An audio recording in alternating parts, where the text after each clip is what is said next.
नमस्कार, मैं हूं राज नारायण मिश्रा। आरक्षण एक ऐसा मुद्दा है जिसको लेकर के सड़क से लेकर के संसद तक इस मुद्दे को लोग भुनाने की कोशिश करते हैं। आरक्षण हमारे देश के लिए वरदान है या अभिशाप है, लेकिन कुछ भारतीय अलग अलग समझ से, अलग अलग तरीके से किस किस रूप में आरक्षण को देखते हैं, इसी को लेकर के हमारी आज चर्चा है। आरक्षण एक ऐसा मुद्दा है, ज्वलंत मुद्दा है, जो कि राजनीति पर बहुत हावी है। इसी को लेकर के आज हमारे साथ मौजूद हैं वरिष्ठ पत्रकार रमेश भाई जी हैं, बहुत ही प्रखर वक्ता भी हैं और समाज सेवा में भी हमेशा अग्रणी रहे हैं। इसके साथ साथ पत्रकारिता क्षेत्र में बड़ा ही नाम कमाया है। और हमारे ठीक दाएं हाथ पर बैठे हैं डॉक्टर बनारसी दास जी, जो कि पेशे से वकील भी हैं, डॉक्टर भी हैं और हाँ, एक राजनीतिक पार्टी भी चलाते हैं। उस पार्टी का नाम है बहुजन समाजवादी पार्टी। उसके संस्थापक है डॉक्टर बनारसी दास जी।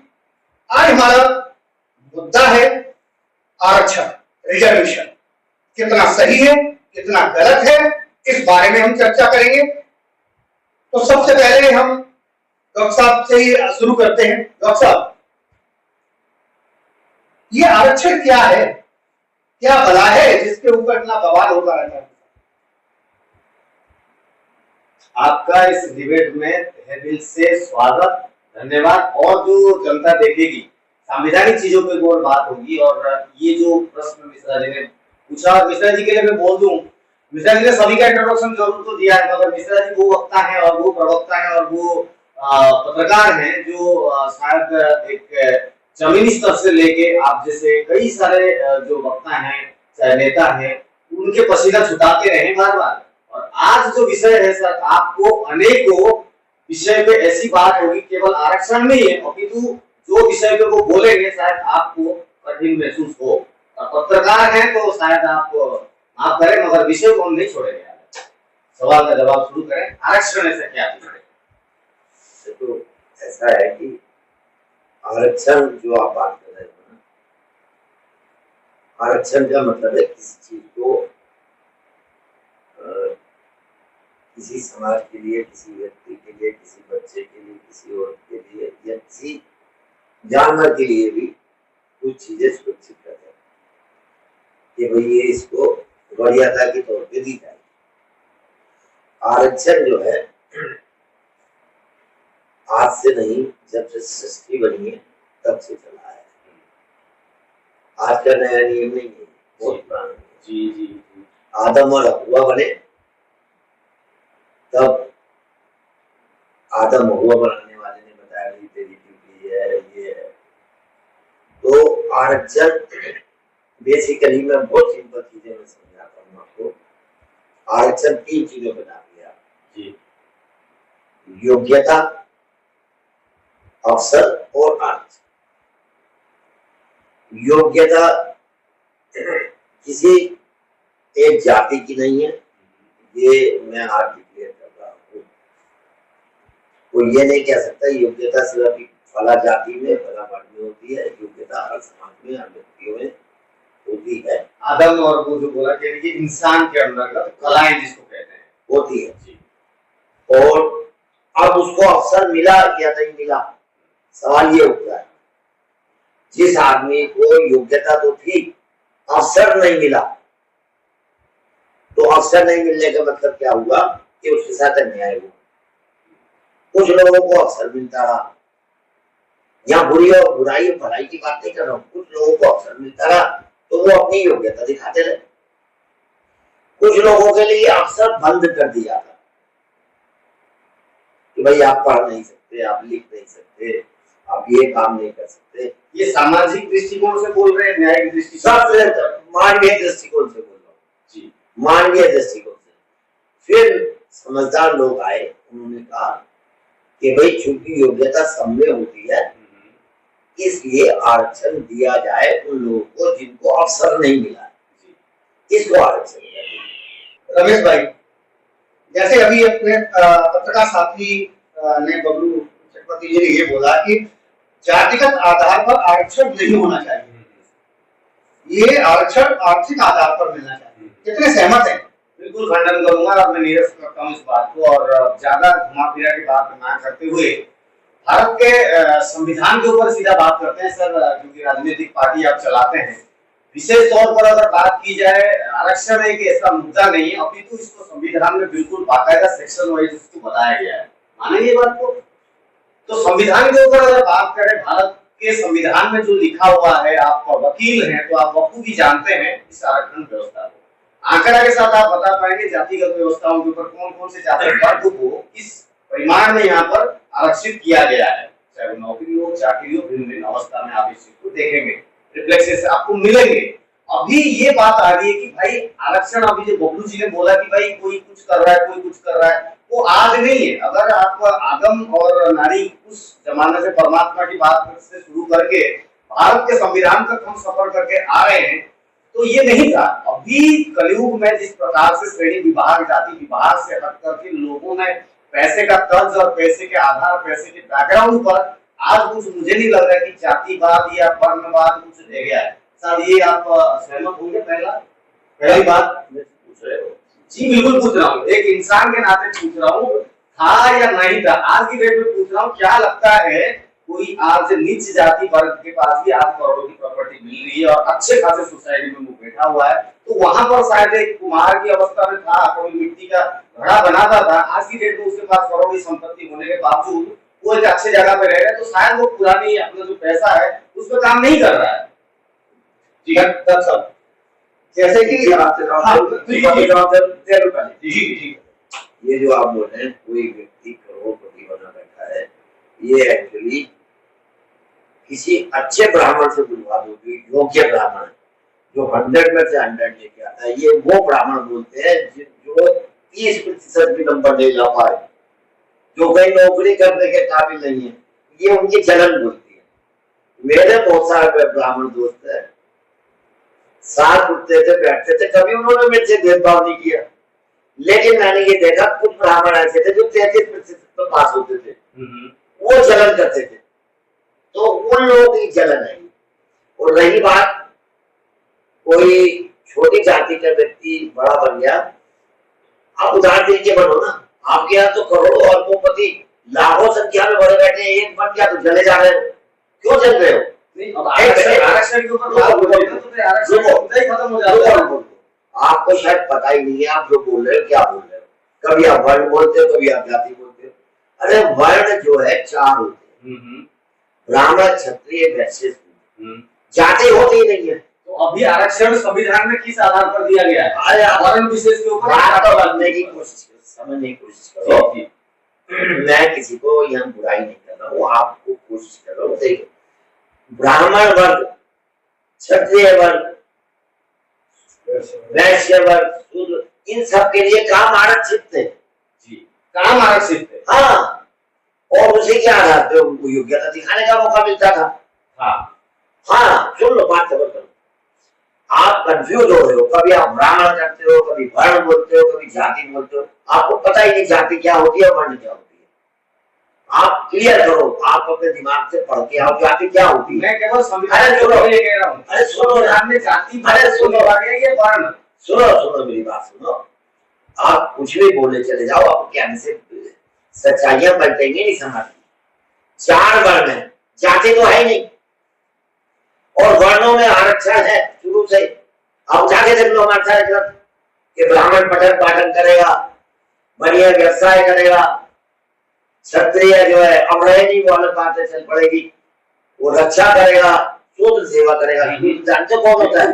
शूद्र चमाटा ही होता है, शूद्र पानी उठाने वाला होता है, शूद्र बढ़ई होता है, शूद्र खेतों में काम करने वाला होता है, समझे? शूद्र बढ़िया कपड़े धुलने वाला था, जो हायर वर्ण के साथ बैठ सकता था, छू सकता था उनको, चूड़ा चमा नहीं छू सकता था उनको। आप जाति, आप पहले आप अपने दिमाग की जो क्लियर करिए, पहले क्लियर करके आओ, वर्ण की बात कर रहे हो, जाति की बात कर रहे हो। मैं कुछ पूछ लेता हूँ। तो ये समाज में आने से वर्ण व्यवस्था टूटी। और वर्ण व्यवस्था क्यों टूटी? तो ब्राह्मण के घर में एक लड़की जाती थी, सफाई वाली है कोई भी, उनके संबंध बन गए। मैं छोटे अरे सुन तो लो, तो वो जो ब्राह्मण और सफाई वाली के संसर्ग से जो बच्चा उत्पन्न हुआ, वो ना ब्राह्मण हो सकता था ना बढ़िया हो सकता था, वो फिर वर्ण से बाहर कर दिया। आज भी देखोगे, मेरा बेटा अगर शादी मेरे हिसाब से नहीं करेगा, मैं घर से बाहर कर दूंगा। और इनफैक्ट आज मुझे घमंड है, मैंने अपने बेटे को घर से बाहर निकाल दिया। जो जनमत में है, मैंने अपने बेटे को घर से बाहर निकाल दिया, क्योंकि मैं अछूत हुई भी, मेरे साल तो हमारे समाज की लड़की से शादी करे, मैं हो सकता है मैं कमीन हूँ।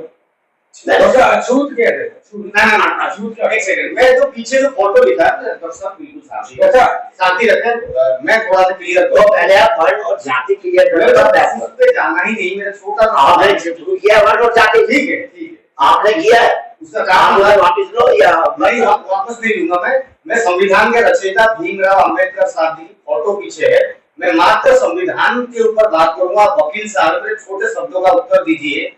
आरक्षण शब्द यहाँ पर जाति को वर्णित करके दिया गया है संविधान में, या वर्ण विभाग को दिया गया है कि एससी एसटी ओबीसी ये जाति संगति में बोला जाता है, तर्ज पर बोला जाता है, या वर्ण संगति पे इनके व्याख्या किया गया है? आप वकील साहब मुझे वो पहले क्लियर करें।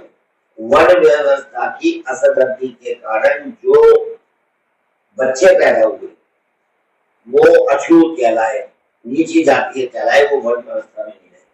उनको डॉक्टर मेटन ने लिस्ट बनाई, उसको शेड्यूल कास्ट, उसको शेड्यूल ट्राइब, उनको दिया जाता है।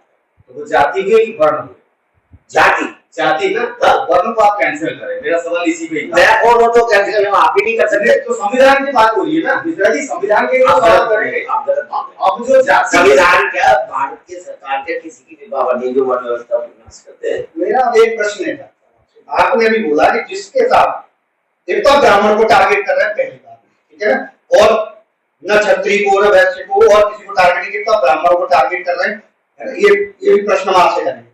अब ये आपने ये बोला था कि ब्राह्मण जिसके साथ नहीं बैठ सकता है, अछूत वो होते हैं। आपने ये बोला जिसके साथ ब्राह्मण उठता बैठता नहीं है, जिसके साथ संपर्क में नहीं रहता है, तो वो है अछूत। कहाँ नहीं बैठ रहा है आप बताइए? वो जमाने थे, आप मेरी बात को, जमाने थे, आप मेरी बात को अधूरा समझ रहे हो। मैं कह रहा हूँ जो वर्ण व्यवस्था के संसर्ग, पुरुष और स्त्री के संसर्ग से जो बच्चे उत्पन्न हुए, वो किसी वर्ण में नहीं जाएंगे। कोई ब्राह्मण अपने बेटे की और भंगी लड़की की से जो संतान उत्पन्न होगी अपने यहाँ नहीं रखेगा। आपकी और बाल्मीकि की जाति अगर हो जाए कब कौन सब गोदी पर टक्कर होगी? ब्राह्मण बड़ा सोच है, अभी तक ये समझ नहीं पा रहे। नहीं, भंगी और चमार तो वर्ण है ही नहीं, यह छूत है, आप वर्ण ही नहीं समझ रहे। बड़ा सोच के साथ हाथ जोड़ के माफी मांग रहे हो, आपको कुछ पता ही नहीं। ब्रह्मा के 7वें पुत्र के ये भगवान वाल्मीकि पुत्र थे, ये ब्राह्मण। आप मुझे कंफ्यूज मत करो ना, बेवकूफ बनाओ। हाँ, मैं बता रहा आपको, नहीं वो बनाओ, अगर ताकत है तो बनाओ मुझे। वे ब्राह्मण थे, ठीक है। असली बात ये है, फिर बात चल जाएगी तो फिर छिलेगी आप लोगों को। राम ने अपने घर से अपनी सगी पत्नी को बच्चों के साथ घर से बाहर निकाल दिया, जो अन्याय था, जो अन्याय था।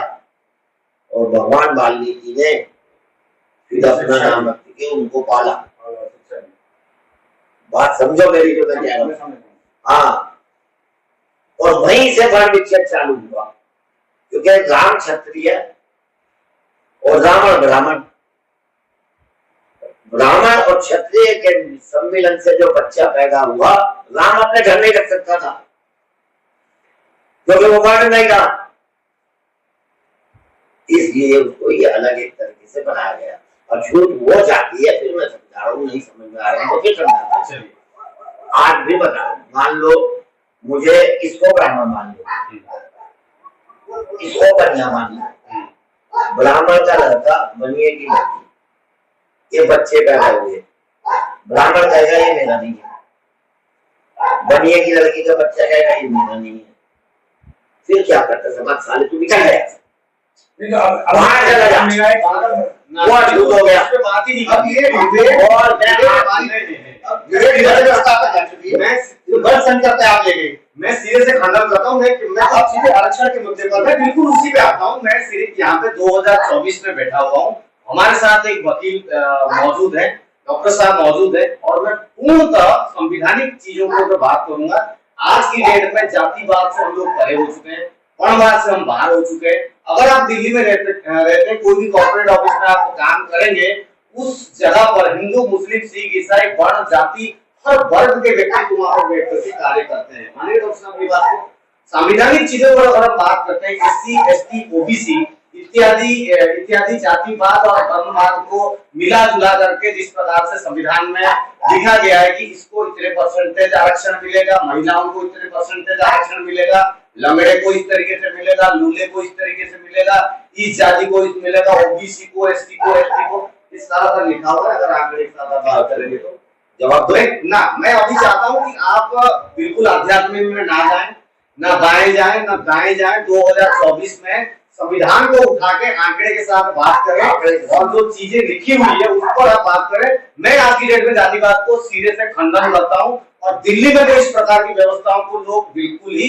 सिरे से नकार चुके हैं कि भाई पानी पीने के लिए कोई इसको रोक दे, ऐसा सिस्टम तो 2024 में मुझे नहीं लगता है कि आप लोगों को कहीं देखने के लिए मिलती है। डॉक्टर साहब, जैसे रमेश भाई ने कहा कि हम जातिवाद को बिल्कुल खंडन करते हैं, ठीक है, जातिवादी अब कहीं नहीं रहा, बहुत कम परसेंटेज में लोग होंगे जो चीज को मान रहे हैं, कहीं नहीं रहा। क्या कहना चाहिए जातिवादी?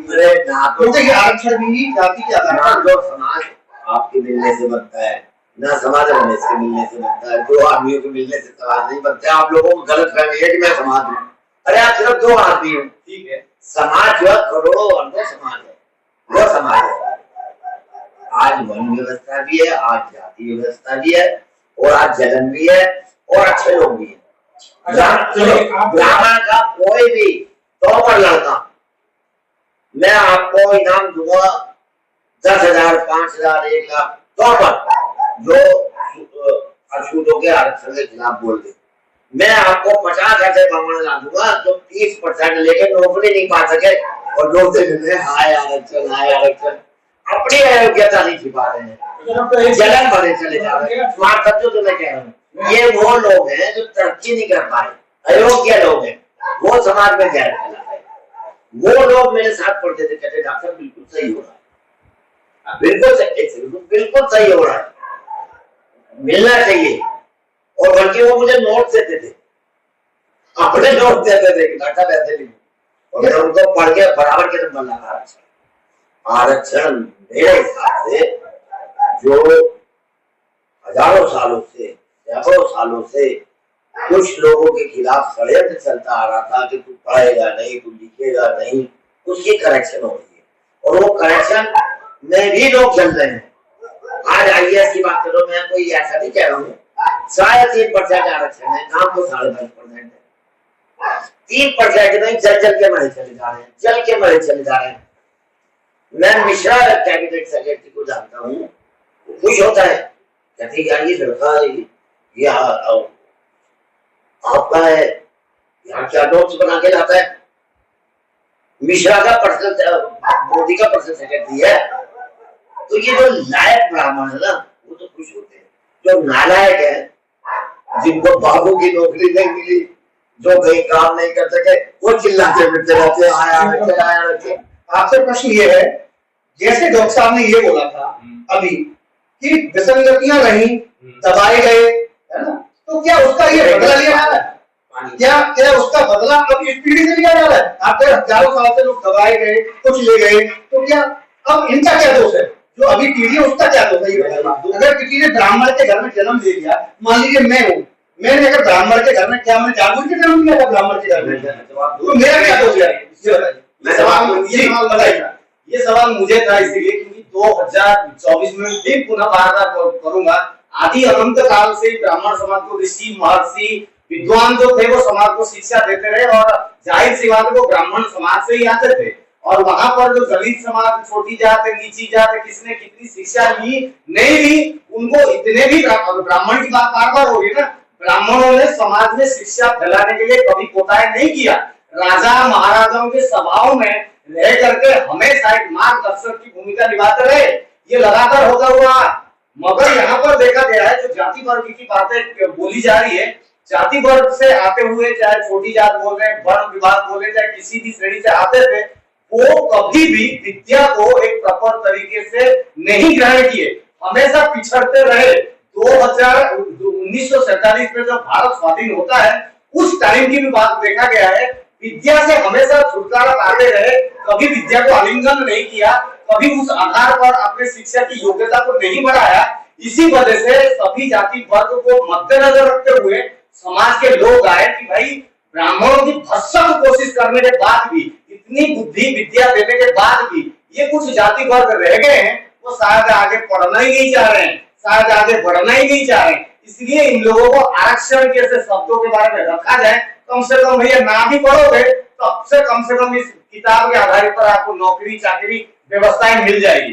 ब्राह्मणों की कोशिश आदि अनंत काल से लेके 2024 तक समाज में रहा है विद्या बुद्धि ज्ञान देने के लिए। और इन जाति वर्ग आज जो आईपीएस बने, ये बने, वो बने, पैसा भी लिया, मगर ये जो भावनाएं हैं, मुझे लगता है कि सर जो एंगल और दृष्टिकोण से बोल रहे हैं वो सरासर गलत है। मैं सिरे से इस बात को नकारता हूं, क्योंकि बाध्यता इसको देखते हुए भीमराव अम्बेडकर और हमारी जो मंडली रही है, जो संविधान रचयिता मंडली रही है, उन्होंने देखा ये वर्गों को अगर हम थोड़ा सा हाथ नहीं रखेंगे, शायद ये पढ़ाई को मानेंगे ही नहीं, ये पढ़ेंगे ही नहीं, ये कुछ करना ही नहीं चाहते हैं। ब्राह्मण करेंगे ही क्या?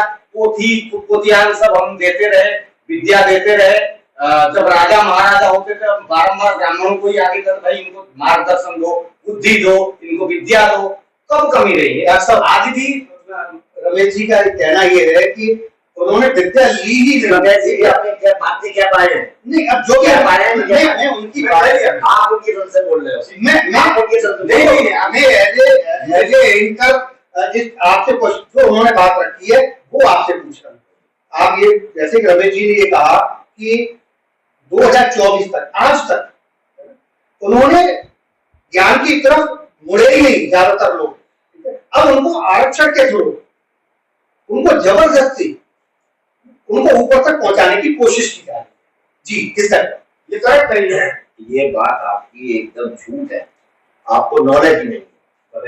मैं बता रहा हूँ, मेरा सिलेक्शन आरक्षण के रूप में एक बड़े अच्छे मेडिकल कॉलेज हुआ, जिसका मुझे आज तक आरक्षण के आधार घमंड मुझे, मैं मेडिकल कॉलेज, मेरा कॉलेज है चिंगजौड़ मेडिकल कॉलेज है, तो मेरा थोड़ा ही है, लेकिन मुझे वहां पास करने में आधे नंबर की बात समझ लो। एनाटॉमी में मुझे ब्राह्मण है या बनियाई है, उससे ज्यादा ही नंबर लाने पड़े। आरक्षण जिसकी आप बात कर रहे हो वो एक लेवल तक है, जब बराबर के पढ़ाने लगते हैं, कोई टीचर ब्राह्मण हो, इवन भंगी भी हो, वो भी इस बेस पर नंबर नहीं देगा, ये ब्राह्मण है इसको कम दे दो, इसको नंबर को ज्यादा दे। मेरिट के आधार पर, मेरिट के आधार पे मुझे, मैं मेरिट के आधार पे बन के आया, चुन के मैं गया, चुनाव मेरा एमबीबीएस में जो हुआ वो आरक्षण पे हुआ, लेकिन पास पे ही हो गया सर के आधार पे। आप बात समझ रहे हो? तो मैं एक बात समझ गया नहीं? अब मेरी बात एक्चुअली मैं फिर बोलूंगा, कुछ लोग इतने जलन से भर गए हैं, आईएएस के रिजल्ट उठा के देखिए, जो टॉप 4-5 लड़के लड़कियां हैं वो शेड्यूल कास्ट, बंगी, चमार, धानक, ये है। अब इनके अंदर जनन आ गई कि भाई अगर इनको दोबारा ऐसे ही बढ़ता रहा तो हम कहाँ जाएंगे नौकरी करने। टॉपर आ रहे हैं, ब्राह्मण नीचे नंबर ला रहे हैं, ये तथ्य उठा के देख लो। अभी की बात है, आप लोगों से नहीं हो पाया, इसलिए भीमराव अम्बेडकर और उनकी मंडली ने देखा कि आपसे तो नहीं हो पाया, आप लोगों को बढ़ाने के लिए आरक्षण देना ही पड़ा। ये आंकड़े के साथ बुराई क्या है? और जब अभी आप इतने जो घमंड और अहंकार के साथ बोलने का तर्ज ही नहीं बनता है। मैं घमंड इसलिए कर रहा हूँ, हमको आप नहीं बोल सकते हैं। आप गलत करना। ठीक है बोलिए। मेरा केवल सवाल आपसे वही रुक रहा हूँ, मैं केवल संविधान के ऊपर बात कर रहा हूँ। 1947 के बासुनी संविधान के रचयिता भीमराव अंबेडकर जी का आपने लगाया है। अरे अंबेडकर को बेचो, खरीदो, छोड़ो, विषय पे बात करो। विषय में तो बात कर रहा हूँ। आरक्षण आपने बनाया थोड़ी ना, आप कौन है? बोलो 1947 आप उपमंडली में थोड़ी ना थे, तब तक आपको आप उम्र के दराज है। आप मेरी बात को जबरदस्ती काट रहे हो, तो आपने बनाया था संविधान। आप कौन है? आपको मानना पड़ा ना। आरक्षण की बात करो। बिल्कुल भाई, किसके धारा आपने बनाए हैं? आरक्षण की बात करो। आरक्षण आपने बनाया नहीं है। आरक्षण किसने बनाया? आप उनका नाम बताओ पहले। आरक्षण की बात। चलिए मैं ये थोड़ी सी चर्चा उसी में हो रही है। 1947 में जब आरक्षण की व्यवस्था बनाई गई, मिश्रा जी आपको भी जानकारी होनी चाहिए कि उस टाइम पे जब सर्वे किया गया, देखा गया कि कौन कौन से पिछड़े वर्ग के, जाति वर्ग के लोग हैं जो विद्या से वंचित हो रहे हैं, या तो इनको थोड़ा सा बढ़ावा दिया जाए या थोड़ा सा कुछ इनको पर हाथ रखा जाए, उसको सीधे शब्दों में आप आरक्षण कह सकते हैं, जिसकी परिभाषित तरीके से लिखा गया है संविधान में। ये चीज को काटेंगे क्या आप? और बेटा देखो, आप बुरा मत मानना, नहीं कर अपनी कान बंद कर दे। मैं अभी भी कह रहा हूँ सुधर जाओ। हमारे लोग इसीलिए मुसलमान बने। मैं आपको सारे 2 बार संविधान को उठा के मैं तो बोलता ही नहीं फालतू। आगे मैं बहुत चाहिए वो बताऊं। मैं फालतू बहुत ज्ञानी आप मैं ज्ञानी नहीं हूं, कुछ नहीं। मैं जो काम करता हूं ना, सुनिए, मैं पत्रकारिता करता हूं, जितनी भी जानकारी है मैं उसी के इर्द गिर्द बात करता हूं। पीछे जिनकी फोटो लगी हुई, मैंने 2 बार को ट्रिगर किया आपको सवाल। एससी, एसटी, ओबीसी, जनरल, इन शब्दों का किसी के आधारित पर यहाँ पर किसको दिया गया है आरक्षण, किसको नहीं दिया गया, ये सब लिख करके गए बाबा साहब। अभी आप कंफ्यूज हो। मैं कंफ्यूज की बात ही नहीं कर रहा। आप मुझे संविधानिक लैंग्वेज में समझा दीजिए। ना बाएं दाएं, ना जाति में ऊंच न नीच, आप क्या लिखा हुआ है मुझे बताइए। एससी कौन है और एसटी कौन है, ये बता दीजिए। एक लिस्ट बनी, 2 लिस्ट बनी, शेड्यूल कास्ट एंड शेड्यूल संविधान के तहत। हाँ जी, जो बाबा साहब के टाइम में बनी, और खाली बाबा साहब ने बहुत सारे मंडली थी पूरी। हाँ जी, तो उसमें कुछ कास्ट को लिस्ट में डाल दिया, लिस्टेड कास्ट। उनको सीधा ये नहीं बोला कि छूड़ है क्या हमारा लिस्टेड कास्ट, ठीक है। तो वो है बोला कि एक स्पेशल लोगों को उसमें डाल दिया है। क्यों डाल दिया है? कमजोर लोगों को रेक्टिफाई किसने किया? उनको चिन्हट किसने किया? जिनको हजारों करोड़ों साल से दबाया गया, किसने चिन्हट किया? उनको चिन्हट किसने किया? गोपाल कैबिनेट की कॉन्स्टिट्यूशन कमेटी के। अब एससी है और एसटी पे आते हैं शेड्यूल ट्राइब जो है, वो कौन? पता तो चुका हूँ, 2 लिस्ट बनी थी। इसमें ट्राइबल चीजें होती है, जंगल झाड़ में रहने वाले, झाड़ में रहने वाले, वो सब आदिवासी भी आते हैं। आप सर ये भाषा में बात करनी पड़ेगी आपको। आप समझ नहीं पा रहे हो। मैं समझ रहा हूँ, आप मुझे घुमा मत दीजिए इसको। शेड्यूल ट्राइब कौन होते हैं वो मेरे को फर्क बताइए। वो कहाँ रहते हैं? इनका चाल चलन कैसा था? तभी तो निकलेगा निष्कर्ष यहाँ पे कि किसको हमने आरक्षण दिया, किसको हटाया, क्यों नहीं। आरक्षण लीजिए एक 2 लिस्ट बनी, एक 2 ट्राइबल एरिया में रहते थे, बहुत सिंपल सी बात है। आप बताइए, समझाइए। अरे नहीं समझ में आ रही तो मैं क्या करूँ? मैं तो आपको पत्थर मारूंगा, ट्राइबल लोग जो ट्राइब पे रहते थे, डिस्ट्रिक्ट एरिया में रहते थे, जब आप ठीक है। अच्छा, अब शेड्यूल कास्ट जो है वो जो यही मैदान में जो बिल्कुल बेचारे जिनको कभी न पढ़ने दिया, किताब की तरफ देख भी लिया, मारते थे, ठीक है। हाँ, तो उनके लिए रेक्टिफाई किया गया और इनको दोष रेक्टिफाई नहीं हुआ है। फिर आप जबरदस्ती उठा के इन जाति में मतलब डाल दिया कि भाई आप तू एससी है, तू एससी है, तू शेड्यूल ट्राइब से आया है, तू तो उधर जाए में रहता है। आप मैं आ जाऊंगा 2 मिनट में। मेरे साथ जो कुछ हुआ मैं फिर भी दुखी नहीं हुआ, आप दुखी हो रहे हो। दुखी नहीं, मैं तो बात कर रहा हूँ, आप उधर क्यों जा रहे हैं? ये कह रहा हूँ, आप दुखी क्यों हो रहे हो? अभी जनवरी भी आ रहा है सर। अगर आपका छोटा भाई बीमार हो जाए तो आपकी माँ उसको अलग से बिस्तर देगी नहीं देगी? सर मुझे ना मुझे एग्जांपल नहीं, आपको समझाना पड़ेगा। अभी जनरल नहीं, आपको SC, ST, OBC, SC, ST, OBC general आप वो 2 क्लियर किया। ओबीसी पे आप होते नॉलेज में घुस रहे हो बिना मतलब है। आपका इनका छोटा भाई बीमार हो जाए, माँ भगवान के बराबर होती है, क्या वो कोई स्पेशल दूध देगी, क्या वो स्पेशल बिस्तर देगी, उसका स्पेशल ध्यान देगी? वो ये चलेंगे वो चलने की तो बात ही नहीं, मैं तो प्रक्रिया क्रम की बात कर रहा हूँ। मैं तो मैं तो अब मेरे को जो क्या चल रहा है क्योंकि आप डॉक्टर नहीं बन पाए ये चल रहे हैं। कोई बात नहीं, ठीक है। अब मेरे को जो ओबीसी का प्रॉपर ओबीसी का है तो बीच में ला रहे हो, ये बात अरे सब लिखा हो, संविधान की बात कर रहा हूँ। अरे कौन हूँ बात करने वाला? संविधान को मैं कौन हूँ? पहले 200 बार हो चुका, संशोधन की बात है। संशोधन नहीं है, आपके कुछ समाचार जैसा आपके कोई इनका कहने का मतलब है हम लोगों पर जो अत्याचार आदमी है मार नहीं रहा है। अजात शत्रु ने अपने भाइयों की हत्या कर दी थी, अशोक ने अपने सैकड़ों भाइयों की हत्या कर दी थी। मूर्ति की पूजा करो, दिल में। हाँ देखिए, बीएसपी पार्टी के संस्थापक हैं, कह रहे हैं कि मोदी जी की पूजा करनी चाहिए। आप मार नहीं रहा उसको, केजरीवाल को औरंगजेब ने औरंग के कहीं इसका सिंहासन चाले मरवा दिया था, अजातशत्रु ने अपने भाई को मरवा दिया था और अशोक ने अपने सैकड़ों भाइयों को मरवा दिया था। पूजा करो मोदी की। चलिए, मैं विरोधी है। मैं आपसे सवाल किसी से नहीं कर रहा हूँ। मैं आज के डिबेट और विषय क्रम को बताते हुए राजनारायण मिश्रा और डॉक्टर साहब बबलू जी और हम चारों के बीच में डिस्कशन का मुद्दा ये रहा कि भारतवर्ष में जिस प्रकार से संविधान को आधार बना करके आरक्षण दिया गया है, ये रहना चाहिए या नहीं रहना चाहिए। डॉक्टर साहब से सवाल यही था कि एससी, एसटी, ओबीसी, जनरल, इन चार विभाग या चार जो आप शब्द सुन रहे हैं, कौन कौन आते हैं, किस किस को आरक्षण मिला और कौन कौन से जाति वर्ग ऊपर चले गए, किसको क्रीमी लेयर बन गया, ये हो गया, तरक्की हो गई। डॉक्टर साहब भी उन्हीं में से एक हैं जो शायद उस जाति वर्ग से आते हुए भी आज उस लेवल पर बैठे हुए शायद आरक्षण के इनके दो बेटे सीधे तौर पर आरक्षण को ना लेते हुए भी आज भी करोड़ों रुपए कमाने लायक हैं, सम्मान भी प्राप्त कर रहे हैं। तो मुझे नहीं लगता है कि आज की डेट में शायद इनके नजरिए से आरक्षण की कोई आवश्यकता है। और वही दूसरी ओर ये बोलते हैं कि जो रह गए, चाहे वो ब्राह्मण क्यों ना हो, चाहे वो जनरल वर्ग से क्यों ना हो, उनको जलन होती है। तो ये शब्द का संविधान में कोई महत्व नहीं है। सिर्फ बात यह है कि आरक्षण के आधारित आज समाज में क्या परिस्थिति उत्पन्न हो चुकी है, क्या वो जाति वर्ग, जातिवाद, क्या वो ऊंच नीच की भावना रह गई है, क्या आपको पानी पीने के लिए समाज में कहीं रोका जाता है, क्या कॉर्पोरेट में हजार जाति वर्ग के लोग बैठ के एक साथ लंच करना, खाना, काम करना, सैलरी देना, क्या आप महसूस कर पाते हैं?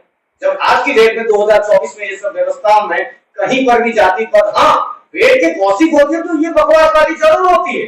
मगर सही मायने में एक मुसलमान ने अभी ईद हुई थी, आप लोगों ने कई सारे हिंदू लोग भी उनके साथ बकरी के मांस मिलजुल के खाया भी होगा।